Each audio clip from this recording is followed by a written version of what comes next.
Hello everybody and welcome back to another episode here on New Eriador. As you can see, I'm standing here where we left off in the last episode, which is our new city, and I am really happy with this project. Let me just fly down and let's take a look at what we did last time. We have been working quite hard on getting those channels into place, and I have to say this harbor part is my favorite place here in this area, because with the boats this really adds a lot to this place. And now if we have a look around here and take a look at those houses over there, this is what I want to work on today a little bit, because I want to make this place a little bit more pretty and actually make this a village, so the villagers that we'll have here have a place to stay. And the theme for the central district, I think, should be ready for the villagers, so those houses over there are just the first few of a bunch of houses that will be themed in the village kind of idea. So it will be all about rebuilding structures that we already have going on. And because I want to frame this in a little bit more, I want to show you something right over here, because I already have been cutting down a bunch of trees. This one is the only one I left in place, and I think I want to keep it here because it's quite big and it really fits into this, I think. But right here it's kind of hard to get up to the portal, so the first thing I want to place here is actually a staircase that will be starting, I think, kind of over here and then just make its way down, so it's just easier to get up and down here. And I think this will be a quite nice improvement for this area. You can already see it looks kind of nice going up and down here. But yeah, I want to continue this all the way down, of course, and then I think from there we can connect maybe a path that just goes over in this direction and then either connects with the bridge over here or goes directly over to the village. In any case, I think that this will be quite cool, and I really want to get started now with the staircase over here. I think we just need to add a few bushes over here, and then this looks already quite nice, doesn't it? I really like how this turned out, especially with the barrier there holding the dirt back. And now what I want to do is put in the first pass, because this is already 3 wide, and as you know, the passes in villages are also 3 wide, so why should we not just put in a pass here? And you can see that this also adds quite a lot of detail and nice color to this area. I think the pass block is actually a great addition to the game. If you just compare it now, it really adds some natural feel to this. And I think let's quickly go up and take a look at what I did upstairs. Of course, there are still the chests here, which I can't really remove in the furnaces, but other than that, I added just a little bit of an area here, and we could maybe just add a little bit of a bench here so people can sit down and enjoy the nice view, no matter in which direction you want to sit. Look at the portal this way, or look down into the area down below with the big tree that way. And yes, some bushes everywhere. I think that always adds something nice to this place. So why don't we just start on working on some houses down below?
I hope that you enjoyed the time lapse, but I didn't only do these things over here, I also developed the village a little bit further on the other side.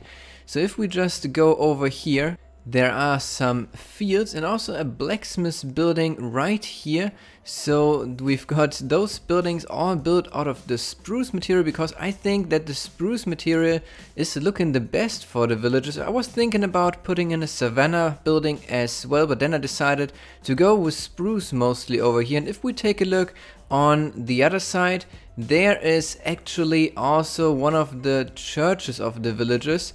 So this fits really well together, and I think that this looks pretty well. And now it is even connected to the rest of the village using some passes. Now we can run all the way over to the other side, and there we have our two buildings that were here right in the beginning. You saw maybe already that there actually is a sandstone house. That's the beat for the villagers because it just fits there into the sand. And we've got summer fields, but those are made out of the oak wood, because over here we've got the oak village, we've got the harbor made out of oak, and so I think that this fits well better to it. And then if we just go to over here where we've got this little mountain, I think that we actually could fit something nice on that hill, which might be a little bit of a tower, maybe a light tower. I don't know yet, maybe you've got some ideas for that, but I think that this is kind of a perfect spot to put a building which is not meant to be out of the structures from a normal village. After I did this stuff, I was then going over and putting down some trees, because I wanted to have a little bit of a separation going on. So now we got this tree line here going over to the river, and I think that this adds a nice separation to this place with all the different flowers and wheat and all that kind of stuff underneath the trees with the bushes. It looks really natural, and I think that's a great theme for this place. So now let's go over to the big mountain with the portal and have a look how this is all coming together. I don't know what you think about it, but I think that this looks pretty great. I really like how the buildings are turning out here, how the Central Park area now developed. I'm really happy that we left this big tree in place there, and that we now have a little bit of an area here in the center, which is not really a certain building style, but still it adds something to it. And what I didn't show you yet, we've got some villagers there as well. I've built up a little bit of a villager breeder, and this villager breeder will hopefully produce villagers without them being all killed. I lit up the area as good as I can, but there might be still mobs spawning in the village, so the villagers outside might have a little bit of a hard time at night. So that's also why there are some iron golems running around, and I think that with those we should have a little bit of a secure place. But all in all, I think that this area is looking quite great. The episode today was a little bit different. I hope that you enjoyed that, the way that I recorded this. I think it was a lot of fun to do it, but next time I think we'll hop back into first person view.